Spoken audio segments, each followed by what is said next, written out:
All right, guys, so let's kind of start where we left off last week. And last week we kind of talked about the one sample Z interval for mu. And if I'm remembering correctly,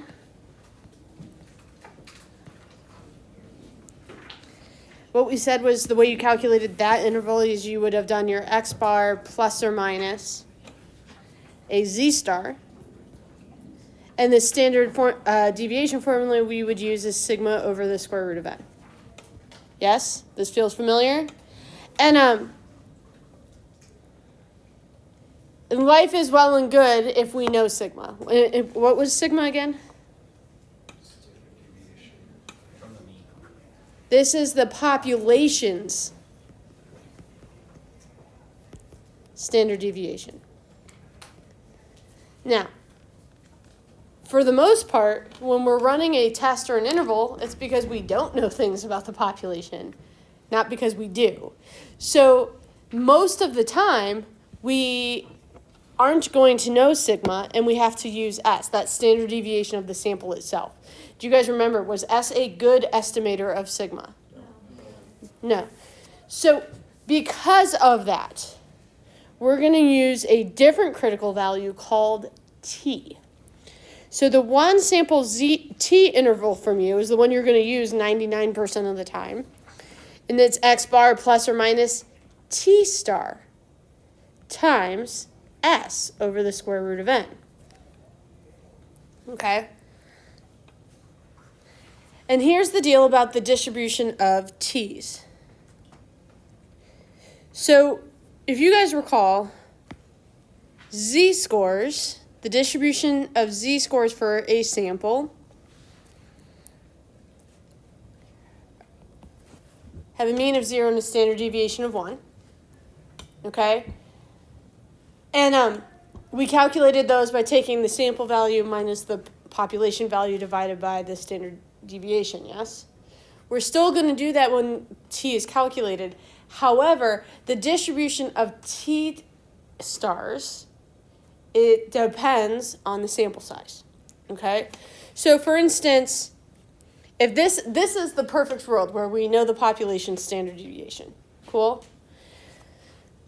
A T distribution might look like this.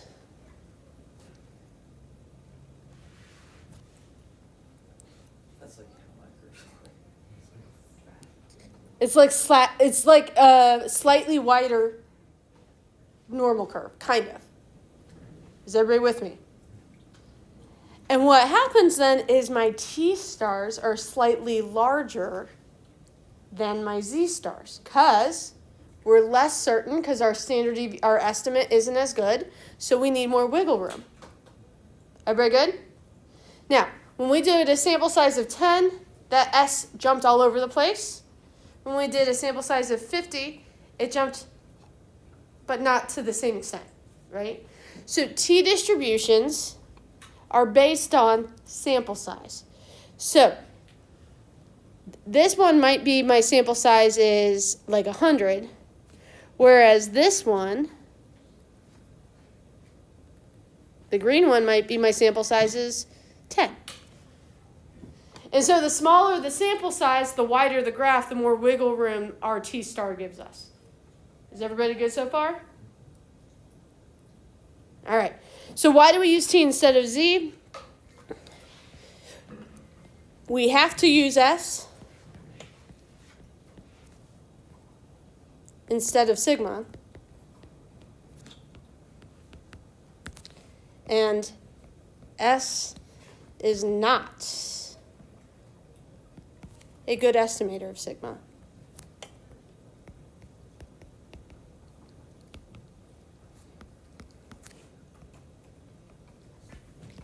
T gives us more wiggle room.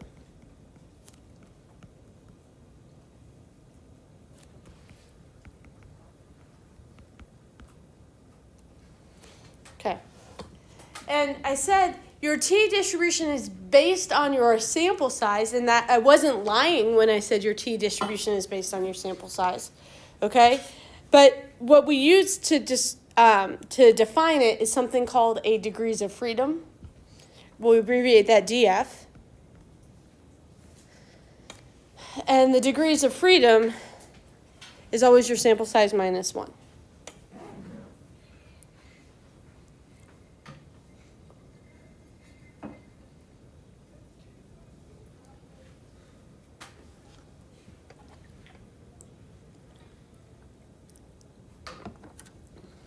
Everybody good?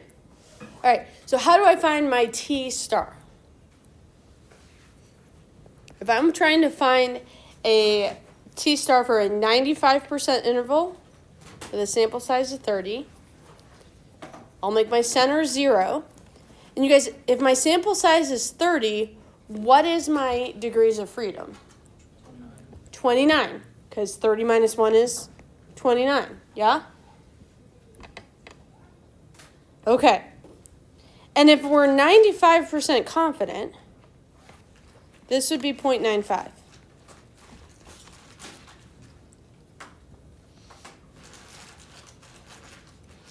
All right. Now,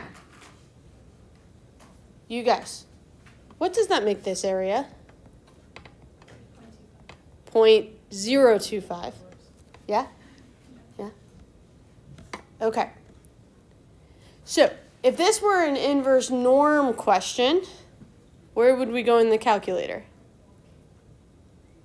If I was trying to find this as a z-score, we would choose inverse norm in the distributions menu. We're not trying to find inverse norm because we're not trying to find a z-score, we're trying to find a t-score.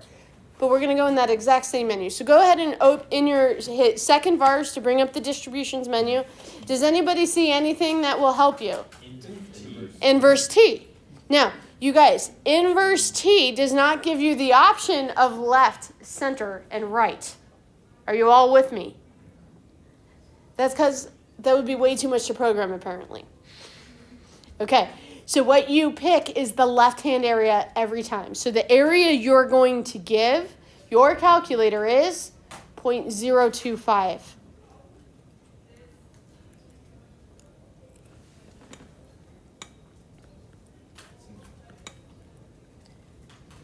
I think it was 2.05, is that right? Now, I wrote it as positive. Technically, it's both positive and negative because this one's the negative 2.05, this one's positive 2.05.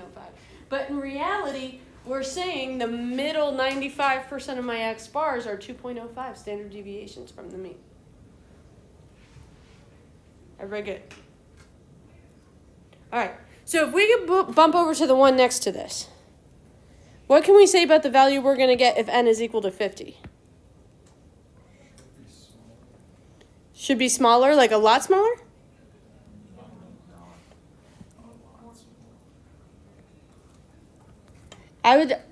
How comfortable would you guys be with me saying it is somewhere between 1.96 and 2.05? Would that feel very comfortable? 1.96, yeah. Right? Like the Z, it's not going to be closer than what Z star would be for a 95%. Okay? If our sample size was an infinite, then it would be 1.96.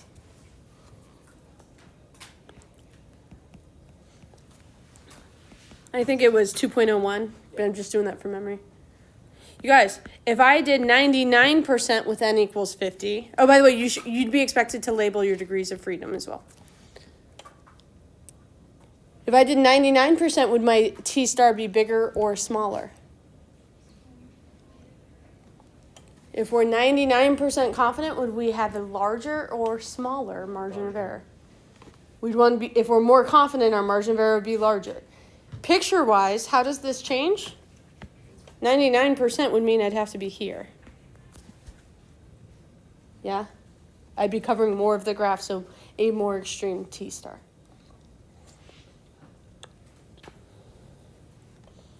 Now, how do you guys feel about calculating T star?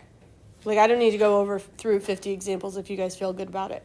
Now, can I tell you how you might be asked about this?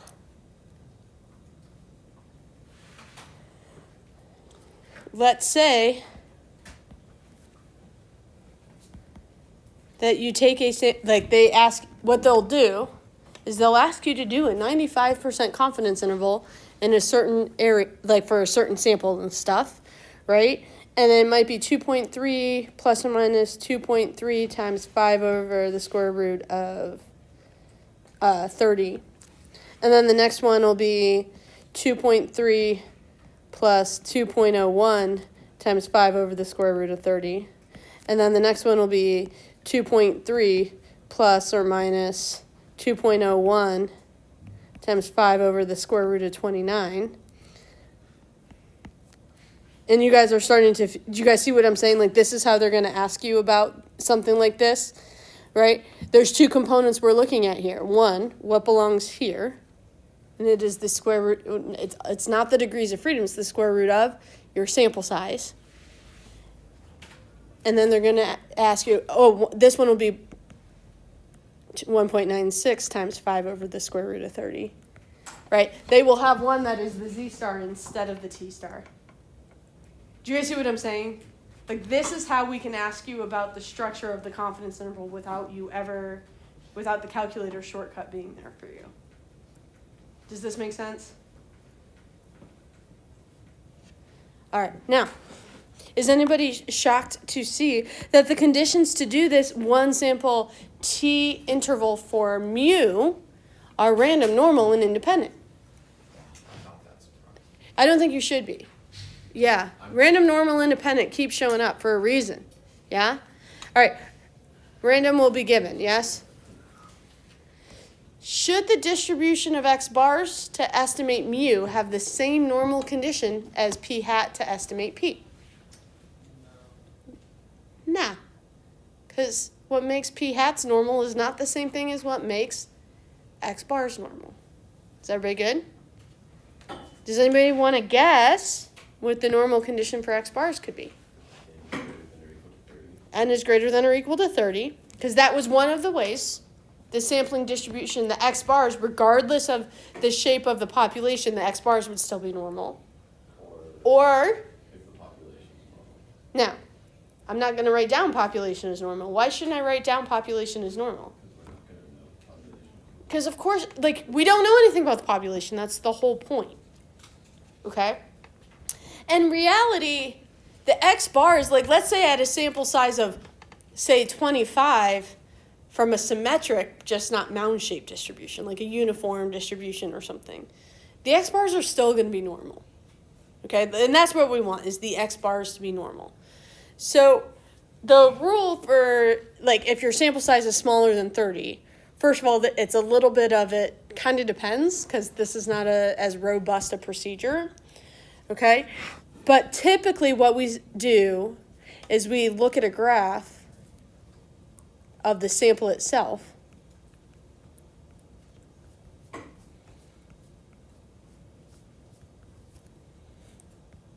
And look, does it suggest x bars would be normal? And what we're looking for kind of a little bit depends on the size of the sample. So if my sample size is 25, as long as there's not like any major skewness or outliers in the sample, you're fine. If your sample size is 10, even any skewness would be problematic. If your sample size is 10, you'd be looking for mostly symmetric and mound-shaped. Will we try and get a question? The first example is going to be one like that. It shows up, so like units 6, 7, 8, and 9 are the inference units. Inference will guaranteed to be shown up in 1 free response question. So there's always one that is on just basic look at a graph descriptive statistics, whether that be a scatter plot or a box plot or whatever. We've done a bunch of those. Okay. There's going to be one that's on the design of a study. There's going to be one that's on probability. There's going to be one that's on inference. There's going to be one as what they call mixed use that has several topics. How many are there? 6. And then there's number 6, which is going to ask you to use statistical reasoning in a new setting. So there's going to be a component of it that looks very unfamiliar to you. As we have not gotten through enough content to put you guys through question 6s yet. We're really close. Like, when we start having extra time, I'm going to have copies of question 6s for us to kind of go through and look at. Otherwise known as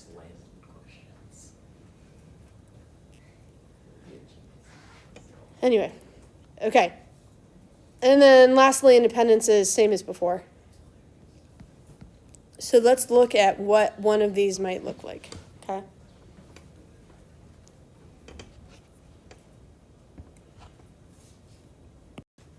All right. Here's our question. Oh, so like I said, T procedures are not robust. What that essentially means is, again, if your sample size is less than 15, you want to see a single peak, no outliers, roughly symmetric in your sample. If your sample is between 15 and 30, you just want to show that there's no major skewness, no major outliers. Okay, a little bit of skewness is fine. Okay, and then bigger than 30 doesn't matter. So let's look at our first example here.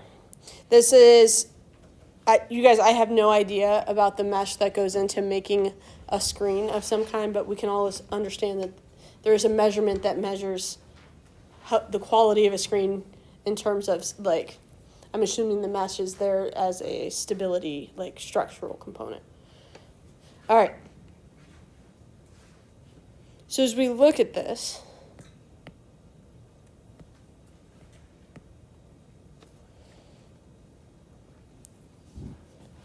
what do you guys see? Some numbers, some raw data. 14 numbers. So we can even start thinking through that we have n equals 14. Perfect.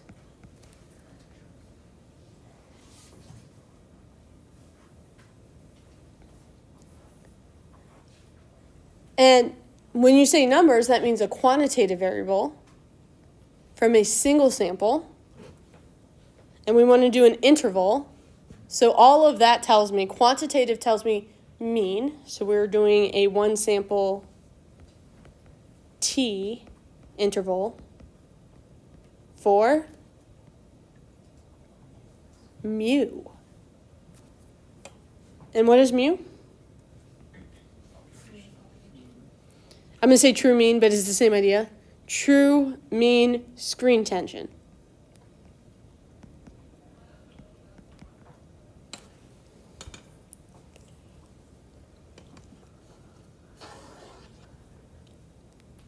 Okay. Now what? Hey, we've stated our parameter and procedure, yeah? What's usually our next step? Conditions, yeah? Let's do them. Random.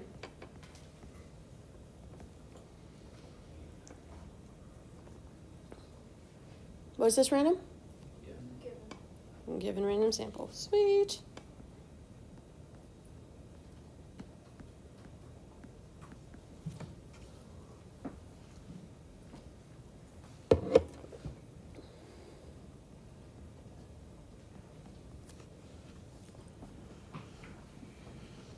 Uh-oh. It's less than 30, so we can't just like Hermplotch say it's good. Yeah, so what we have to do is sketch a graph.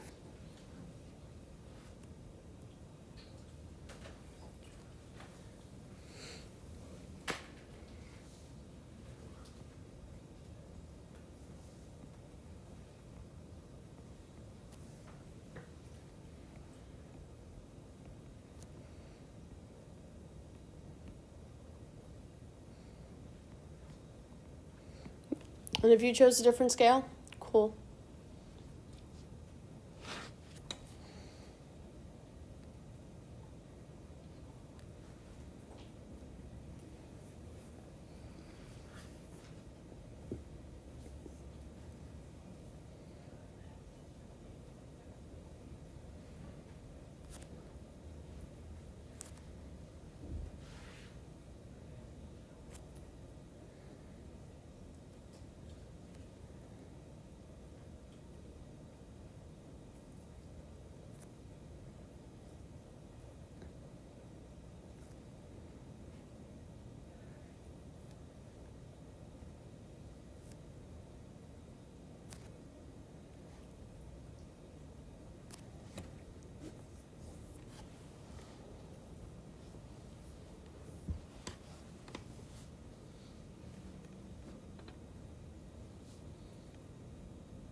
I'm cool with calling this approximately round-shaped and symmetric.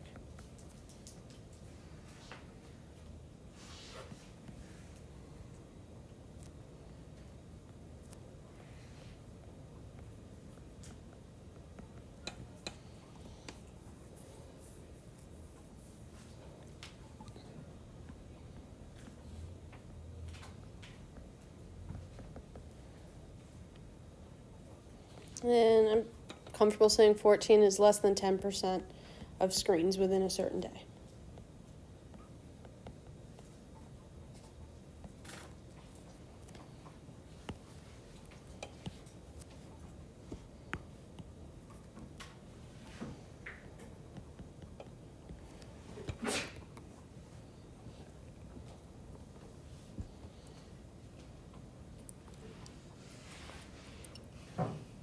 All right, so now what?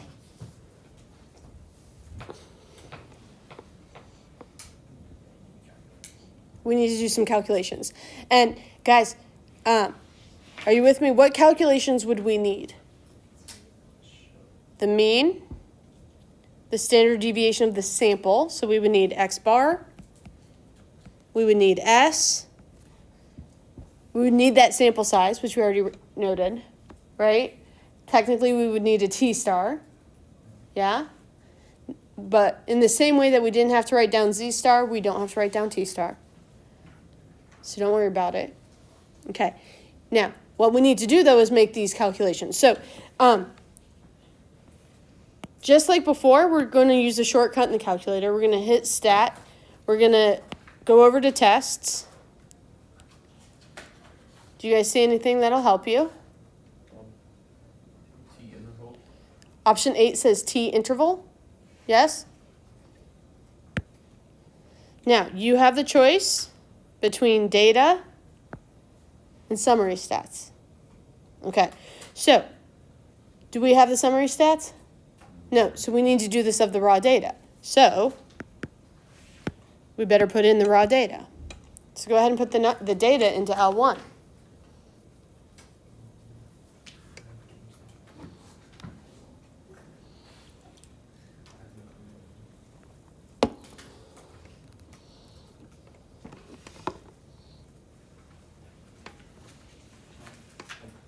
Hit stat,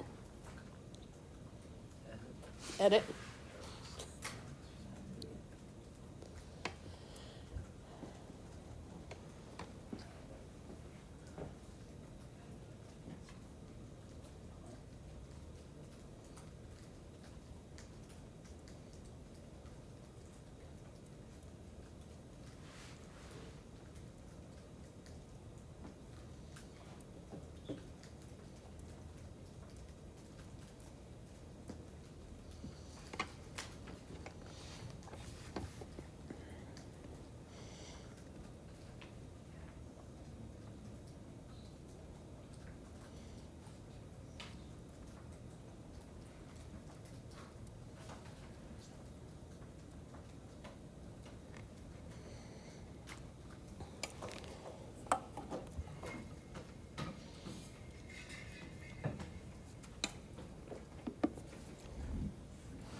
So stat, test, T interval.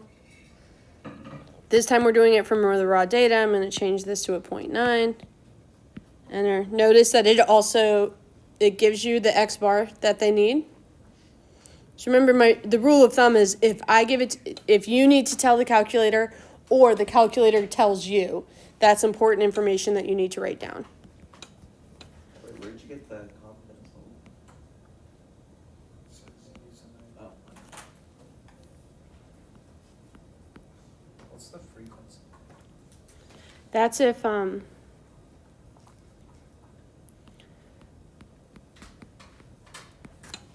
like instead of having the actual numbers itself, what you have is like this number occurred 5 times, this number occurred 8 times, this number occurred 7 times. So you don't have to type them all in like that, but it doesn't make sense necessarily in this one. Does anybody want to guess how I'm going to start my interpretation?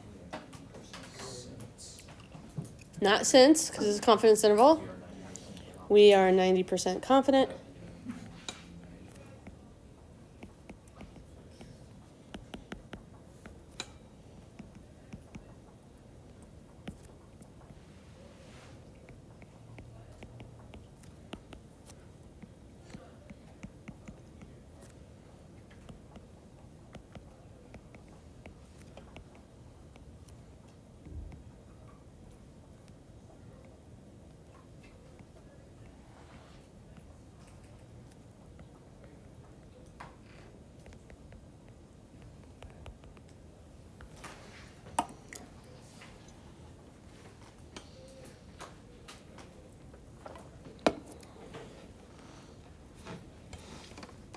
Do we understand now how understanding Unit 6 is kind of important for, makes Unit 7 really easy?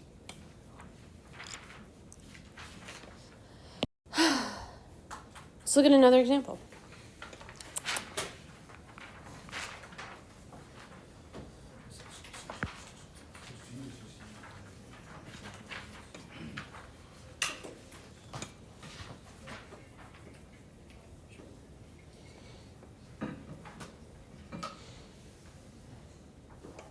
Okay, what are some things we might notice here?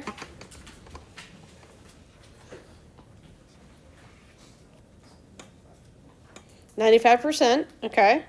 There's no like list. There's not a list of data. Instead, what we have are. And it's greater than 30. Well, so let's go ahead and start writing down. Well, we have n equals 40, which we're going to definitely be really grateful for, right? Okay, what else?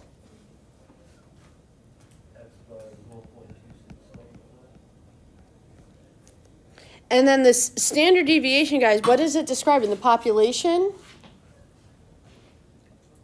or the sample? The sample, so it is an S. Do you need to have the S of X, or do you just put?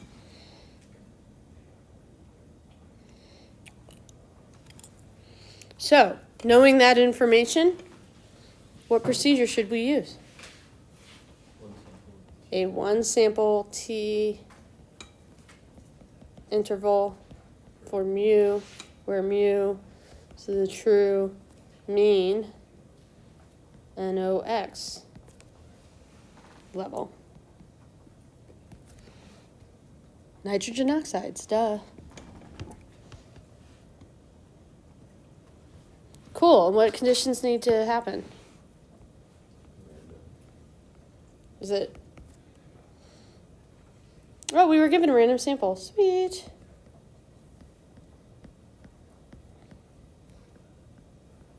Normal. N equals 40, which is greater than or equal to 30. Woohoo. Independent. 40 is less than 10% of lightweight engines.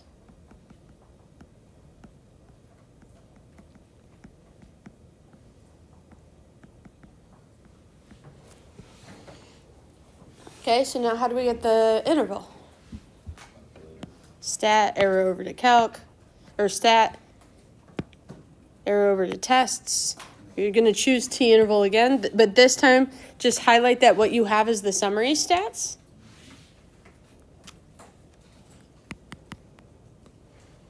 And fill out all the information, yeah?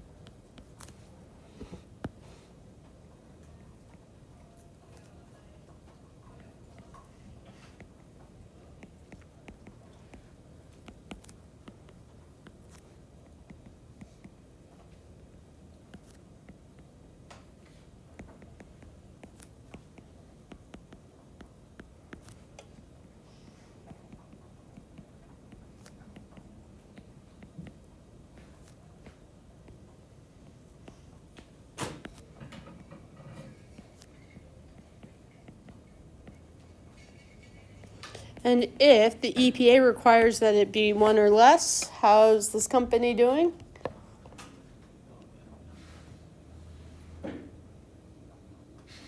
Probably not very good. How do I know? Because the interval is above 1. Because the interval is above 1, we can definitely say it's not 1 or less. Yeah. And it's kind of important.